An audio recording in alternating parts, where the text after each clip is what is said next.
नमस्कार मंडळींनो, आजच्या ब्लॉगमध्ये तुमचं स्वागत केलं आणि 1 मे दिवशी भजन होता तेव्हा इंस्टाग्रामचे फॅमिली मेंबर गावले. बाईक भेटान खूप बरा वाटला. परत एकदा आजच्या दिवसाच्या ब्लॉगकडे वळले आणि बघलंय तर पप्पा आकडे मुशीचा कांडाप काढीत होते. तेवढ्यात आकडे झंबू राहिला आणि हातात असलेली फरसाणाची पिशवी फेकून दिली. आणि तुम्हीच सांगा आता काय बोलायचं आहे का? कधी मोबाईल फेकता तर कधी फरसाण फेकता. मग मी गेलोय जेवक आणि जेवणात आज चपाती आणि कवटाची बुर्जी होती. जेव घेतलंय तो सर पपिन सुद्धा आकडे बदाम खाऊक सुरुवात केल्यान. जेवण झाल्यावर झोपान दिला आणि 3 सण झाल्याबरोबर माझा मन झाला चिकन सूप खाऊचा, म्हणून चिकन सूप आणून गेलोय. येवा चिकन सूप आपलोच असा खाऊ केवा.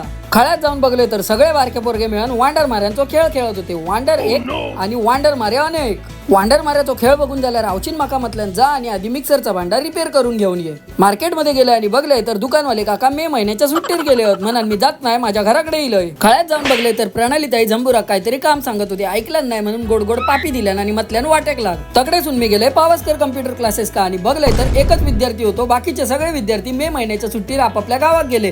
पण ह्यो विद्यार्थी म्हणता मी पुरेपूर शिक्षण घेतलंय. घराकडे येईल आणि झंबुरा काकडी खायत होता. ते का विचारलंय काय खातस गोत, काय म्हणता बघा. पापडी नाही काकडी. चकना खाऊन झाल्यावर झंबुरानकडे पाण्याची ऑर्डर केल्या, म्हणून त्याका शिप शिप करून पाणी पाजलंय. मग म्हटलं आजच्या दिवसापुरती पुरे झाला. भेटाय पुढच्या ब्लॉग मध्ये. तवसर देवा काळजी.